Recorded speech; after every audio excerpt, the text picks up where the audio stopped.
If Pakistan was originally a nation state, then what was the nation then? Nation कौन सी थी, मुझे ये बता देना। ठीक है, हमने मान लिया, सपोज कर लिया कि पाकिस्तान एक नेशन स्टेट था, तो फिर नेशन कौन सी थी? यहाँ पे तो हम देख रहे हैं मिनिमम 5 डाइवर्स जियोग्राफिकल एंटाइटीज मिल जाते हैं। तो आप मुझे ये बता दें कि भाई अगर पाकिस्तान एक नेशनल एंटाइटी है तो फिर नेशन कौन सी है? पश्तून एक अलहदा नेशन है, जियोग्राफिकली कल्चरली पंजाबी एक अलहदा नेशन है, कश्मीरी एक अलहदा नेशन है, सिंधी एक अलहदा नेशन है, बलोच एक अलहदा नेशन है। चारों की ज़ुबानें अलहदा हैं, कल्चर अलहदा है, जियोग्राफिकल हिस्ट्री अलहदा है। अगर पाकिस्तान एक नेशन स्टेट था तो फिर नेशन कौन सी थी? सिर्फ मुझे इतना बता दें, यही आर्ग्यूमेंट काफ़ी है आपको डिबंक करने का। लेकिन मैंने कहा मैं इसके ऊपर 3.5 घंटे का लेक्चर दे सकता हूँ, और मेरा एक 2 घंटे का लेक्चर इसके ऊपर रिकॉर्ड भी है। लेकिन ये है कि उसको फिर एडिट करना और फिर उसको चलाना बड़ा लंबा काम है। इंशाल्लाह हो जाएगा। लेकिन लिटरली मैं आपको बताऊँ ना कि मैं इसको सरफेसली भी डिबंक कर सकता हूँ और डीपली भी डिबंक कर सकता हूँ, अल्हम्दुलिल्लाह रब्बिल आलमीन। अगले आर्गूमेंट की तरफ चलें। वो जो मोहम्मद अली जिन्ना की ये उठा के ले आते हैं स्पीच 11 अगस्त वाली, ठीक है। सबसे पहली बात है कि 11 अगस्त वाली जो स्पीच है जिन्ना की, उसका कॉन्टेक्स्ट अवेलेबल ही नहीं है ऑडियो फॉर्म में, ठीक है। उसका कॉन्टेक्स्ट अवेलेबल नहीं है। और जो रिटन फॉर्म में अवेलेबल कॉन्टेक्स्ट है, जो सतर है, जो लाइंस हैं, उसके अंदर क्या लिखा हुआ है, मुझे पढ़ के दिखाएं कि जिसके बेस पे आप पाकिस्तान को एक और जेनेटिकल लिबरल स्टेट रिकॉग्नाइज करते हैं। मुझे बताया ना, हमारी यूथ को बताया जाता है कि भाई आपको आइडेंटिटी क्राइसिस चल रहा है। यानी आइडेंटिटी क्राइसिस का मतलब है कि आपको कुछ पता नहीं है, ठीक है। आइडेंटिटी क्राइसिस का ये मतलब होता है ना कि भाई आपको पता नहीं है कि आप कौन हो, हम आपको बताते हैं कि आप कौन है, हमारा चूरन ले लो, ठीक है ना। इसके ऊपर से मुजम्मिल बहुत काम कर रहा है और भी बड़े लेवल काम कर रहे हैं। और वो इसको कहते हैं कि जी आइडेंटिटी क्राइसिस है पाकिस्तान के अंदर। भाई कोई आइडेंटिटी क्राइसिस नहीं है। हाँ, आइडेंटिटी क्राइसिस ये है कि आप अपने अपने ओरिजिन को भूल गए हो कि आप उस नेशन से हो, ठीक है ना। वो क्या था, जोर हैदर फ़क्र बूज़र सिद्दीक़ सुलेमानी, ये आपका आइडेंटिटी क्राइसिस है भाई, कि आप सलाहुद्दीन अय्यूबी की औलाद हो, ठीक है ना। और आज आप जाके कहते हो कि भाई अगर हम इसराइल के साथ हमारे रिलेशन नहीं बनेंगे तो हम पता नहीं प्रोग्रेस नहीं कर सकेंगे। आज आप ये समझते हो कि शायद हम फेमिनिज़्म को सही तरीके से नहीं लेके आते जब तक आज आपकी सोच ये बन गई है कि जब तक हम हमारे मुल्क के अंदर मसला ही सारा ये है कि ट्रांसजेंडर एक्ट वो इम्प्लीमेंट नहीं हो रहा। वो हो जाएगा तो पता नहीं हम तरक्की की नई बुलंदियों पे पहुंच जाएंगे, या हमारी औरतें अपने लिबास उतार के बाहर आ जाएं तो वो हम पूरे प्रोग्रेस कर जाएंगे। ये सोचें आपकी, ये है आइडेंटिटी क्राइसिस आपका, ठीक है ना। ये आपका आइडेंटिटी क्राइसिस नहीं है कि आपकी सोच, आपकी थॉट लिमिट हो गई है कॉन्सेप्ट ऑफ नेशन स्टेट पे। ये आपका आइडेंटिटी क्राइसिस है। आपका आइडेंटिटी क्राइसिस ये नहीं है जो आपको लिबरल रिकॉग्नाइज करवा रहा है। और फिर जहाँ तक बात है कि जो इन्होंने स्यूडो आर्गूमेंट, मैंने कहा जिन्ना की तकरीर की बात करते हैं। जिन्ना क्या कहता है मुझे बताया ना। वो कहता है कि भाई कोई हिंदू है, कोई सिख है, कोई पादरी है, आप you are free to go to your own place of worship. That's what Islam is saying before 1400 years ago, and that's what Jinnah is saying in 1948 when he was addressing the Bar Council at Quetta.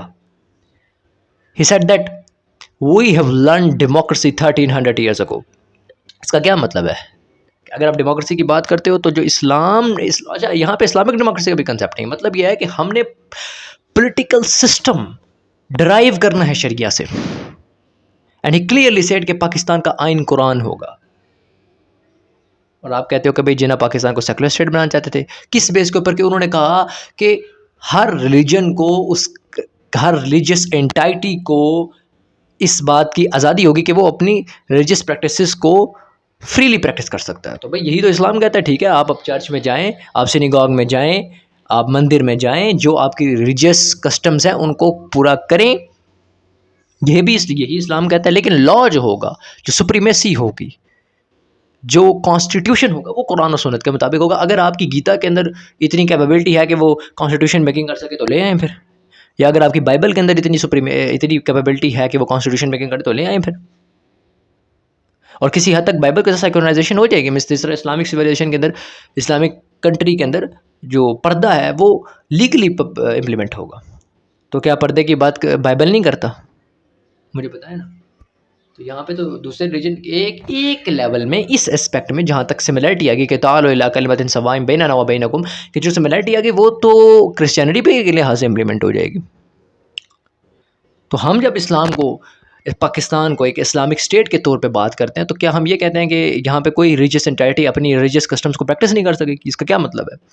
इसका मतलब ये कहते हैं कि constitution जो है वो इस्लाम के मुताबिक होगा, लिबरल नहीं होगा। और मैं हैरान हूँ, literally I am amaze that कि किस तरीके से ये जिन्ना को मिस इंटरप्रिटेट करते हैं, किस तरीके से इकबाल को मिस इंटरप्रिटेट करते हैं, सिर्फ अपने उस भोंडे आइडियोलॉजी को पूरा करने के लिए, अपने भोंडे एजेंडे को पूरा करने के लिए। और मिस इंटरप्रिटेशन है जनाब सारी। इट्स अ गेम ऑफ, वो जो रिकंस्ट्रक्शन ऑफ रिलीजियस थॉट उठा के लेके आते हैं, लेकिन ये नहीं देखते कि इकबाल बांगीदरा में क्या लिख रहा है। और वो एक मिस इंटरप्रिटेशन ऑफ इकबाल। 3-4 जिल्दें हैं, उसका उर्दू में नाम है तश्कील जदीद इलाहियात इस्लामिया, जिसको ये कहते हैं रिकंस्ट्रक्शन रिलीजियस थॉट। इकबाल ने हालांकि रिकंस्ट्रक्शन की बात ही नहीं की, इकबाल कहता है तश्कील जदीद इलाहियात इस्लामिया, यानी इलाहियात इस्लामिया जदीद हैं, उनकी तश्कील किस तरह की होती है, उस फिनोमेना को, उस एपिस्टेमोलॉजिकल प्रोसीजर को एक्सप्लेन करता है इकबाल उसके अंदर। और ये कहते हैं कि जनाब नहीं, वो तो इकबाल ने वहाँ मॉडर्निज्म की बात की है और इकबाल को एक मॉडर्निस्ट बना देते हैं। चलिए मैं छोड़े, बांगीदरा में जो इकबाल लिखता है या जो बाकी अरमगान हिजाज के अंदर जो लिखता है मजलिस इब्लीस, यार मतलब वो सारी चीज़ें हम निगलेक्ट करने और तुम्हारी एक रिकंस्ट्रक्शन पकड़ लें, हालांकि वो भी तुमने गलत ट्रांसलेशन की हुई है। 4 जिल्दों की ट्रांसलेशन एक छोटी सी बुकड़ी बना दी है। खैर हम देखते हैं कि what Iqbal is saying in वतनीयत, कि वो कहता है इस दौर में मैं और है जाम और है जिम और, साकी ने बिना के रविश लुत्फ़ सितम और, तहज़ीब के आज़र ने तिरशवाए सनम और, मुस्लिम ने भी तामीर किया अपना हरम और, इंतज़ा खुदाओं में बड़ा सबसे वतन है, जो पैरहन इसका है वो मज़हब का कफ़न है, बाजू तेरा तौहीद की क़ुव्वत से कवी है, इस्लाम तेरा देश है और तू मुस्तफ़वी है। और जो हम बात करते हैं कि सुप्रीमेसी जो है, हाकमियत जो है, सॉवरेंटी जो है, वो सिर्फ अल्लाह तबारक व तआला की होनी चाहिए, वो पॉपुलर सॉवरेंटी नहीं होनी चाहिए। तो पॉपुलर सॉवरेंटी की रिपोर्टेशन में वो कहता है कि फ़कत उसी ज़ात बेहमता को है हुक्मरान है एक वही, बाकी बुतान आज़री। और डेमोक्रेसी के बारे में वो कहता है, अगर आप शेयर की बात करें तो वो कहता है जमहूरियत एक तर्ज़ हुकूमत है कि जिसमें बंदों को गिना तो जाता है, तोला नहीं जाता। और अगर नसर पे आते हैं तो इकबाल कहता है कि डेमोक्रेसी में आपकी एग्जाम्पल एक खोते की तरह है कि जो अपने राइडर को सेलेक्ट करता है। When you are selecting your elective, when you are selecting your nominative, when you are selecting your PM or president, you are basically selecting your rider, your exploitator. That's what Iqbal is saying. आप कहते हो कि वो पाकिस्तान को एक liberal state बनाना चाहते थे। देखिए इतना फॉल्टी आर्गूमेंट है ना कि मैं सिंपल बात करता हूँ। जिस तरह मैं कहता हूँ ना कि अगर आप पाकिस्तान को एक नेशन स्टेट था तो फिर नेशन कौन सी थी, आप एक्सप्लेन नहीं कर सकते। नेशन स्टेट की जो प्रिंसिपल्स होते हैं उसकी बेसिस के, आप वो नहीं एक्सप्लेन कर सकते पाकिस्तान के रिगार्डिंग। और आप ये नहीं मुझे बता सकते कि अगर मैं ये आपको कहता हूँ ना, if I tell you that कि अगर पाकिस्तान और इंडिया की सेपरेशन एक सेकुलर सेपरेशन थी तो फिर वो हो क्यों रही थी?